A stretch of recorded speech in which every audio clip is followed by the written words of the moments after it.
Olá, bom dia, seja bem-vindo ao Rede Família Esporte, primeira edição, trazendo as principais notícias esportivas desta terça-feira. Lembrando que hoje nós teremos rodada completa do Brasileiro da Série B, não teremos jogos da Série A do Campeonato Brasileiro, até porque na próxima quinta-feira a seleção brasileira estará em campo pelas eliminatórias da Copa de 2018, vai enfrentar a Argentina em Minas Gerais. Então, nós não teremos nessa e no final de semana também, nós não teremos rodada do Campeonato Brasileiro Série A, somente na próxima quarta-feira, aí sim, a 35ª rodada do Brasileiro Série A. Mas teremos Série B. Vamos acompanhar então, rodada completa, jogos de hoje da Série B do Brasileirão. Na tela você acompanha os principais jogos agora. Oeste e Avaí se enfrentam em Barueri às 19h15. Tupi vai receber o CRB em Juiz de Fora também às 19h15. Mesmo horário para Criciúma e Ceará em Santa Catarina. O Vila Nova vai enfrentar o Brasil de Pelotas às 20h30 e o Náutico recebe o Goiás às 21h30. Virando a página, nós vamos ver Bahia e Sampaio Corrêa às 21h30 também. O Bahia tentando a permanência no G4, para ele vai ser muito importante diante dos seus torcedores. Promete a Fonte Nova cheia, né, para Bahia e Sampaio Corrêa. Em Belém do Pará, o Paysandu recebe o Paraná às 21h30, mesmo horário para Vasco e Luverdense. Olha, o Vasco precisa da vitória sobre o Luverdense. Caso não ocorra essa vitória, dependendo de uma combinação de resultados, o Vasco pode até já nesta rodada sair dos 4 melhores da competição. Isso seria uma catástrofe para os torcedores vascaínos. O Vasco que caiu, né, de produção num momento muito errado do Campeonato Brasileiro Série B. Foi cair justamente agora na reta final, faltando aí 3 rodadas para o final desse Campeonato Brasileiro da Série B. O Vasco precisa voltar e vai depender muito dessa vitória de hoje para se manter ali na segunda colocação, até porque a primeira colocação vai ser muito difícil tirar do Atlético Goianiense. Então o Vasco tem que se manter ali na segunda colocação e não deixar com que os outros clubes, que a diferença entre o Vasco e o quinto colocado que está fora do G4 é de apenas 3 pontos ganhos. Então o Vasco perdendo hoje e havendo uma combinação de resultado, o Vasco poderá sair fora do G4. Joinville e Bragantino se enfrentam em Santa Catarina também às 21h30 e encerrando esse jogo, Londrina e Atlético Goianiense, o líder da competição, vai a Londrina no Paraná enfrentar o Londrina. E vamos torcer para que o Atlético Goianiense, com mais um pontinho só, já estará matematicamente de volta à Série A do Campeonato Brasileiro. Vamos falar um pouquinho de seleção brasileira, que fez ontem seu primeiro treino aberto. Mais de 8.000 pessoas estiveram ontem no Horto para acompanhar o primeiro treino da seleção brasileira, onde o técnico Tite já prepara esse time para o jogo de quinta-feira contra a Argentina. Na tela.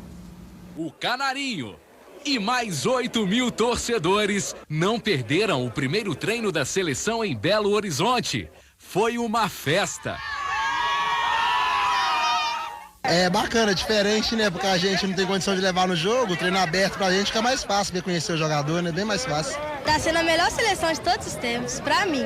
Tite, mudei outra cara pra seleção, esquema tático dele, agora vai. Os jogadores fizeram um trabalho físico leve. Depois da corrida, atividade com bola em campo reduzido. Os comandados do técnico Tite também treinaram finalizações. A pontaria vai precisar estar afinada contra a Argentina. Vai ser um teste um pouco diferente daquilo que a gente já teve. Independentemente do resultado, a gente também não pode achar que nem está tudo certo nem que está tudo errado. A Argentina também iniciou a preparação para o jogo de quinta-feira pelas eliminatórias da Copa do Mundo. A seleção adversária do Brasil está na Cidade do Galo. O técnico Edgardo Balsa vai iniciar a montagem do time já com Lionel Messi. Um duelo que promete muito para esta quinta-feira, né? Lembrando que o primeiro confronto na Argentina houve um empate e agora a equipe brasileira quer vencer para assumir definitivamente a primeira colocação nesta fase, nesta chave aí das eliminatórias para a Copa de 2018. O mesmo também quer a Argentina, quer voltar a ficar entre aí os dois nas primeiras colocações. A Argentina que já não vence já há um bom tempo e precisa dessa vitória. O Edgardo Balsa ainda não conseguiu montar a equipe da seleção da Argentina do jeito que ele gostaria, né? Então está tendo um pouco de dificuldade na convocação de alguns jogadores e aqueles cujo qual ele preferiu para montar a seleção não estão rendendo tecnicamente aquilo que ele gostaria, principalmente o setor de ataque, né? Com Agüero, com o Higuaín e outros jogadores. Acho que ele poderia muito bem ter convocado o Prato, né, que vem fazendo um excelente campeonato brasileiro pelo Atlético Mineiro. É um jogador extremamente decisivo para a equipe do Atlético Mineiro. A Argentina hoje ocupa a 6ª colocação, estaria praticamente fora, né, das eliminatórias da Copa e precisa dessa vitória. Então, acho que vai ser um jogo complicado para a seleção brasileira, não só para a seleção brasileira, mas também para a Argentina, um jogo amarrado, um jogo truncado.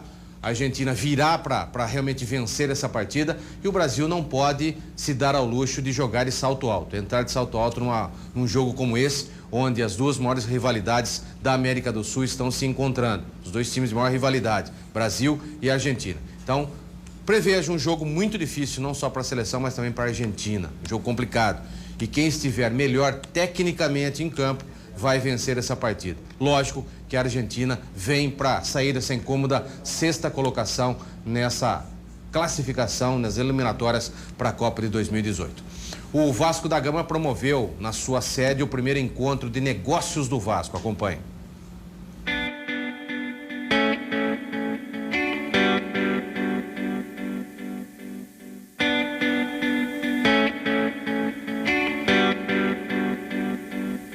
O primeiro encontro de negócios do Vasco da Gama aconteceu na sede náutica da Lagoa. 14 empresas entre parceiros, agências de publicidade e marketing esportivo estiveram presentes. O encontro foi uma parceria com o site Máquina do Esporte. Quem abriu o evento foi o Eric Bering, mostrando ao público quanto a internet interfere no mercado publicitário. A chamada geração selfie está mudando a forma de consumo. Quando tem um gol, todo mundo está conectado. No gol, na emoção, prestando atenção no atleta, prestando atenção nas marcas envolvidas com isso. O esporte tem esse magnetismo. Acho que tem um cara aqui que está tirando uma foto da comemoração. O resto está celebrando. O resto está conectado com o que de fato importa. Com a paixão dele, com a emoção dele. E é disso que a gente vai falar aqui hoje. É de como essa paixão, essa emoção pode fazer com que tudo aquilo que a gente viu de atenção dispersa esteja canalizada no momento certo. O esporte é hoje o grande reduto do ao vivo. O esporte se transformou no melhor meio de você conseguir atingir a atenção das pessoas por um tempo constante. O vice-presidente de marketing do clube, Marco Antônio Monteiro, deu sequência ao evento mostrando a grandiosidade do Vasco. Ele falou sobre a história do clube e toda a gama de possibilidades de exposição que ele oferece. Soluções que podem ser dadas são soluções grandes, médias ou pequenas. Para quem quer alavancar sua marca, para quem quer solidificar o seu processo de vendas ou para quem quer ter um processo de responsabilidade social. Nós hoje estamos aqui numa sede do Vasco, que como tudo Vasco, própria, comprada com dinheiro do Vasco, construída com dinheiro do Vasco. Mas nós temos um local que é São Januário, que para quem não conhece é simplesmente um complexo esportivo, não é? O Vasco ali tem não só o seu campo principal, seu estádio, como seu campo anexo de treinamento, como seu ginásio completamente recuperado, como seu parque aquático que está em obras, como as suas quadras poliesportivas e tem hoje, que foi inaugurado esse ano, o CAPES, que é o mais moderno centro de recuperação e referência em saúde do atleta. Eu digo isso porque quem tem o estádio próprio tem uma série de dimensões que podem ser feitas. Existem promoções, existem ações para o pequeno, para o médio e para o grande parceiro. O Vasco é um produto que pode ser adequado à marca de cada um de vocês, tendo ela a dimensão que tenha. Nós sempre estamos colocando matérias relacionadas ao marketing do Vasco da Gama, que trabalha muito bem com a imagem do Vasco da Gama. Sempre está vendo promoções, palestras, encontros, para que o Vasco da Gama realmente possa se projetar no cenário nacional. Isso é muito importante, mas para isso também o time tem que estar muito bem focado e estar apto, né, pronto para voltar à Série A do Campeonato Brasileiro, porque só aí a marca Vasco da Gama vai crescer e muito. E é o que tudo indica, né? Se continuar dessa forma, o Vasco, olha, corre chances de não voltar. E seria uma catástrofe para o Vasco o não retorno à elite do Campeonato Brasileiro. Porque tudo isso que nós estamos mostrando, esse trabalho do marketing, esse trabalho que estão sendo feito para tentar alavancar a marca Vasco da Gama, vai por água abaixo, porque se manter numa Série B do Campeonato Brasileiro é muito complicado para um time do tamanho do Vasco. De volta com Rede Família Esporte, o Sport foi até o Rio Grande do Sul enfrentar o Grêmio e venceu no encerramento da 34ª rodada do Brasileirão. Veja os gols. Apenas um dos times parecia estar interessado na vitória pela 14ª rodada do Campeonato Brasileiro. E foi quem a conquistou. Em uma jogada de Diego Souza de fora da área, ele bate forte e manda a bola no ângulo, sem chance para a defesa de Groi. O belo gol rendeu aplausos da torcida adversária. Em agradecimento, Diego, que jogou no Grêmio, fez reverência. O segundo tempo veio no mesmo ritmo. Com menos de 2 minutos, a rede balançou de novo. Dessa vez em uma bola rasteira de Rogério. Aos 31 minutos, quase o terceiro gol. Ele de novo, Diego Souza de cobertura. Toca por cima do goleiro e a bola bate no cobertura. Mas o terceiro veio. Aos 44 minutos, adivinha quem? O nome do jogo, Diego Souza, amplia. E a partida entra para a história do Grêmio. A primeira vez que o time leva 3 gols de diferença na arena. Com a vitória pernambucana na arena, o Sport se afasta da zona de rebaixamento e abre 5 pontos de diferença do Z4. Agora o time está em 14º na colocação da tabela do Campeonato Brasileiro com 43 pontos. Já o Grêmio, com 49, está em 8º. Eu adorei o resultado. Nós perdemos, que fique bem claro isso para o bom entendedor, na hora certa. Por que eu falo isso? Eu falo isso porque eu conversei com o meu grupo no vestiário, após a partida, e ligamos o sinal de alerta. Discordo do Renato, não existe hora certa para perder, não. Eu acho uma besteira danada. A culpa foi dele de ter montado um time alternativo. Não há necessidade para isso. A Copa do Brasil só daqui a 2 semanas. Não há necessidade para ele ter feito isso e acabou desperdiçando a oportunidade de entrar na Copa do Brasil. Caso ele não seja campeão da Copa do Brasil, só restará o Campeonato Brasileiro. E aí pode ser tarde demais, que daí os outros clubes já estarão disparados lá na frente e aí não terá chance mais do Cruzeiro, do Grêmio, de alcançar a Libertadores do ano que vem. Então vi uma situação errada e culpado, na minha opinião, foi o e calou muito mal a sua equipe, deu chance do Sport de matar o jogo em casa. Em casa até você tem que vencer a qualquer custo, seja em qualquer circunstância. O preparador físico da seleção brasileira, Fábio Mascheradian, elogiou o novo CT do Fluminense. Acompanhe. Gostaria primeiro de parabenizar o presidente do Fluminense, o Peter Siemens, o Pedro, que participou muito e assiduamente da construção do centro de treinamento do Fluminense. Eu posso afirmar a vocês que a partir desse ponto, o caminho para a conquista dos títulos do Fluminense ele será mais curto. E essa estrutura vai ajudar e muito com que o Fluminense chegue a conquistar mais títulos. Tenho a certeza disso, que a partir de hoje o caminho para a conquista dos títulos será mais curto. Concordo com o Fábio Mascheradian. Aliás, as principais equipes brasileiras hoje precisam ter primeiro um centro de treinamento, depois um centro de reabilitação dos jogadores para pensar em títulos e pensar em alavancar a sua marca no cenário mundial. As principais equipes hoje no mundo têm essa estrutura de muitos e muitos anos. E as principais equipes brasileiras hoje estão correndo atrás, muitas já têm e outras correm atrás, como o Fluminense está correndo atrás do seu CT e também das modernas instalações do centro de recuperação de atletas. Então, parabéns ao Fluminense, que passa a dar um salto de qualidade na recuperação dos seus atletas. A fábrica de craques santistas não para. Na partida do domingo contra a Ponte, Dorival promoveu a estreia domingo contra como profissional.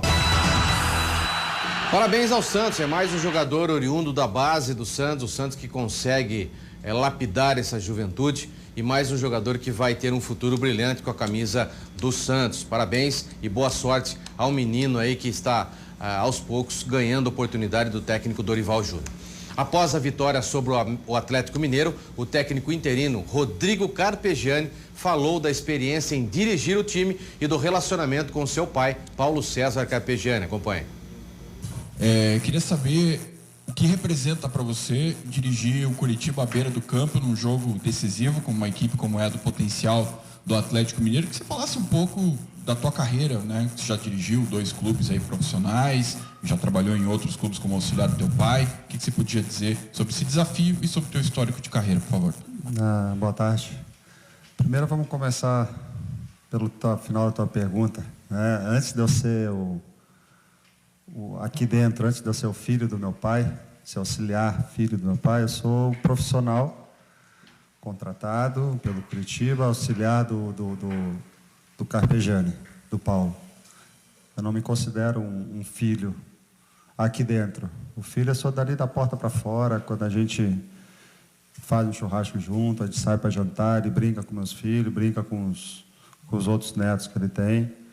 Então eu não considero isso como um trabalho de pai para filho, sim um profissional para outro profissional, até porque a cobrança em cima de mim, você pode ter certeza que é muito maior do que qualquer outro aqui dentro, por ter esse lado paterno, que lá no início realmente atrapalhava bastante. Eu mesmo não sabia diferenciar e tudo mais, e com o passar do tempo, né, a gente foi amadurecendo e foi deixando de lado esse lado família na hora do trabalho.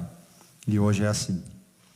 E a gente começou, quando ele montou o RS, lá em 2001, que eu me tornei treinador das categorias de base do time deles, que formou o Thiago Silva, formou o Ederson, formou o Naldo e alguns outros. O próprio Camilo, do Botafogo, teve uma passagem por lá.